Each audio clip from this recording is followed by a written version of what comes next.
have more clearance in the front, and then I'll just roll the chassis backwards slightly. You know what I'm saying? Yeah. Because I don't like how this is. We're hitting back here on the cross member.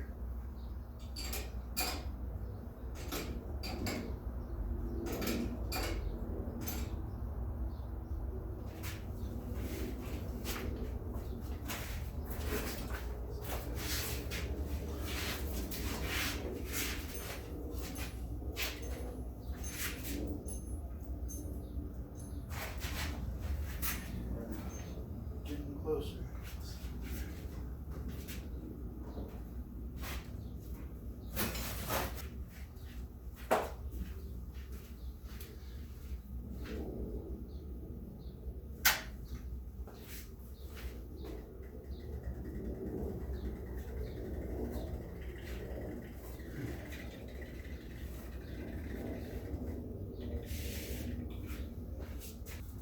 Should be pretty close.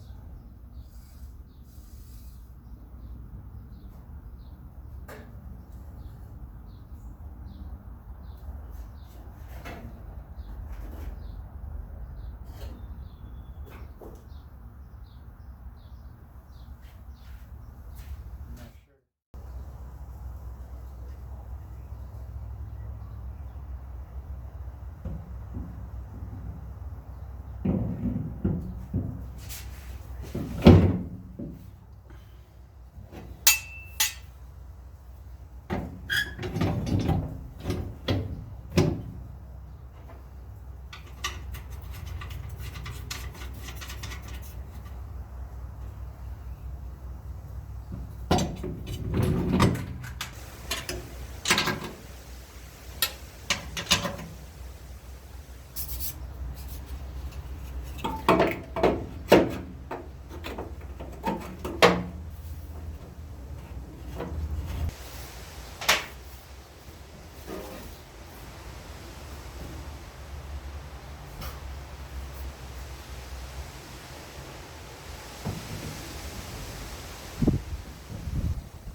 Hey, what's up everybody? Welcome back to the channel. So I'm back here on the 38 pickup, making a lot of progress on this thing actually. I'm gonna go over a couple little modifications I have to do. There's nothing major. Most of this chassis wise, engine wise 100% stock 302 5-liter V8 from the Mountaineer. No performance mods, no nothing. It's all 100% stock engine, runs fine. The modifications I'm talking about, little stuff like, well, let me show you. Okay, stuff like the steering. I did a whole video on the steering. You can go back and check that out.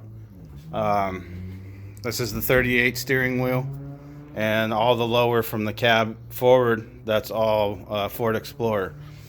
You can see my pedals, all stock Ford Explorer stuff.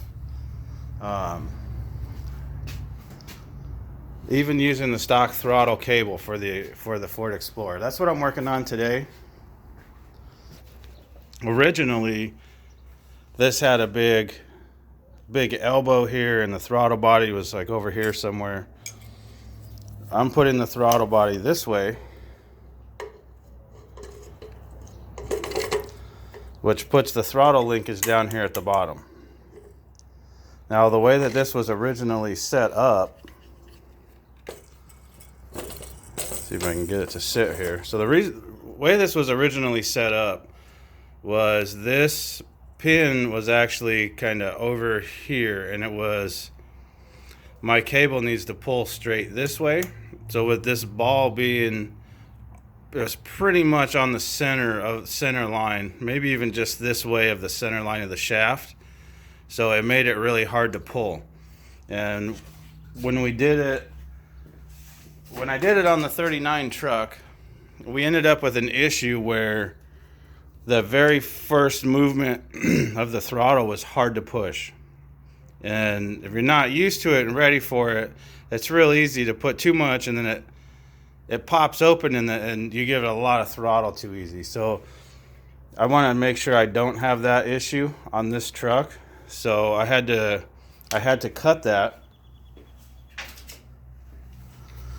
So what I did on this one was, you can see where I cut it off and I moved it over here.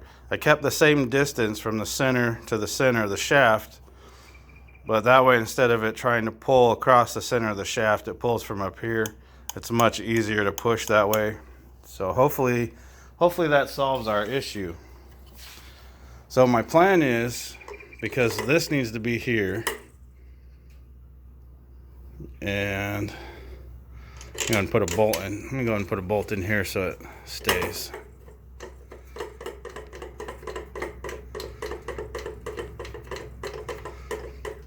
Alright, so then this is going to clip on here.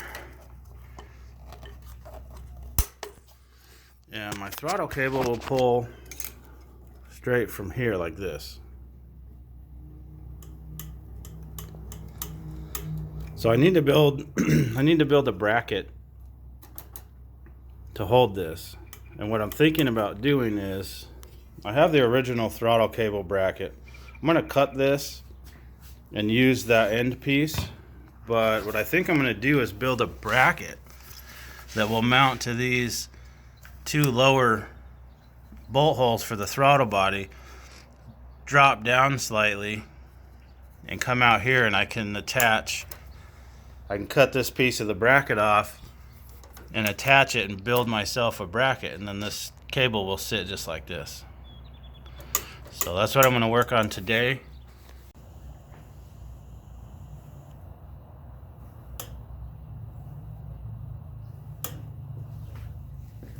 I built this bracket. It's just out of a piece of plate that I cut. The piece with the hole in it was part of the original bracket that was on the truck. I just cut it off and welded it to my bracket here. And this goes down here like so.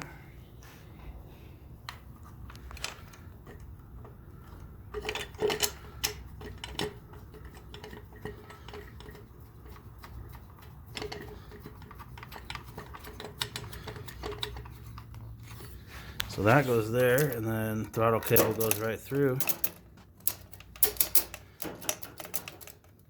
I can pay attention to two things at once. Just like that.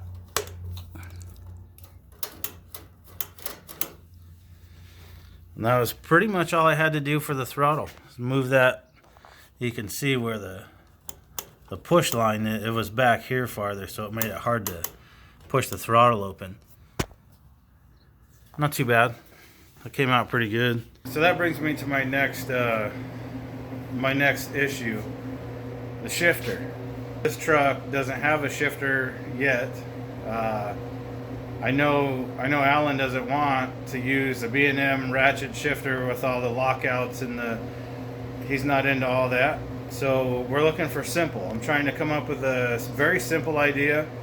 Get in, start the truck, very easy to put it in and out of gear. I'm not too concerned with a lot of reverse lockout and all that stuff. So when I took the truck apart, this was the original, kind of see if we can get it in the focus. I don't know if this is the actual original knob, but this is a reproduction, has the old school V8 logo on it. Threaded push-pull knob. I want to use this for the shifter knob, and I'll show you what my idea is here. My idea basically is to have this V8 push-pull knob right here on the dash. Something kind of like that. You know, pull it out for reverse, neutral, drive.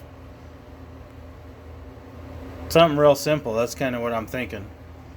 I was trying to figure out how to get the shift knob hooked up here or on the other end, which is threaded. So what I came up with was basically this plate this bolts up right here. It's gonna be hard to do one-handed. I broke my my stand for my phone, so I don't really have a good camera at the moment. Try to do this one-handed. So anyway, that's gonna bolt on right there like that.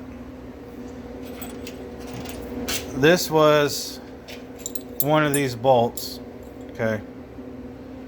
The bolt is threaded for the shift knob. It's a 5/16 fine thread. So I decided to use a bolt and then a sleeve. So what I do is I put the sleeve in here, or I welded the sleeve to the plate. I put this in here.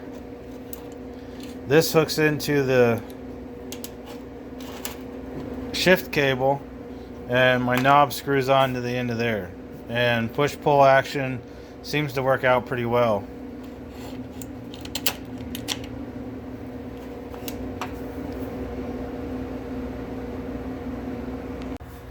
So this should mount somewhere right around there, I think. Got a little bit more work to do on this, but I think that's the plan. It's rough right now because I damaged the cable while I was working on the transmission end. I put this in through the transmission through the transmission mount I was building, and I actually snugged the nuts up, and it was pushing the back of the cable right here, or about right here. It pushed the end a little bit too much of an angle, and ever since I did that, the cable's just rough and hard to move. So anyway, so I have this part done. I think this is going to actually work out pretty good. I'm going to run the cable. I'm going to loop it up and around, and you can see I got 2 pieces of tape here. I've been playing with how to route it, and for the length of cable that I've got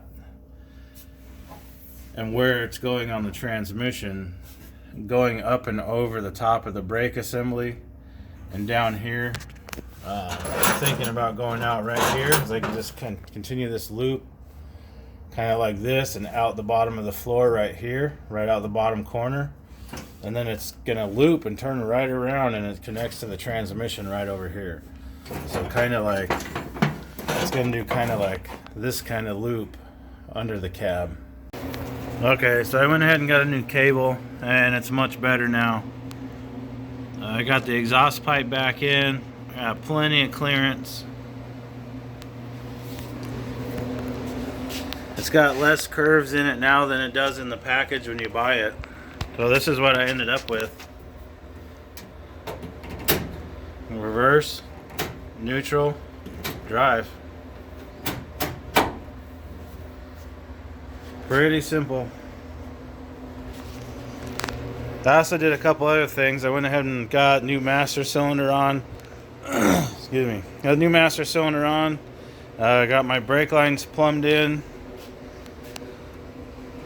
The reservoir here. Just made a quick, simple little T-bracket. Mounted to that screw to keep the power steering reservoir out of the way. Keep it from bouncing on that bolt or anything like that. I got the hoses on, so that's ready to go. I got all the air intake on, the throttle cable's all done. Vacuum line on there is done. Pretty much ready to put the radiator on and tackle this wiring. So I was on Amazon actually, and I found this cool fuse box. So I went ahead and ordered it. This just came in yesterday, so this looks pretty decent quality. Nice compact 4 relays. That should be all I need for now anyways. We can add an auxiliary relay box later. Have more than enough fuses. So anyway, that'll be in the next video.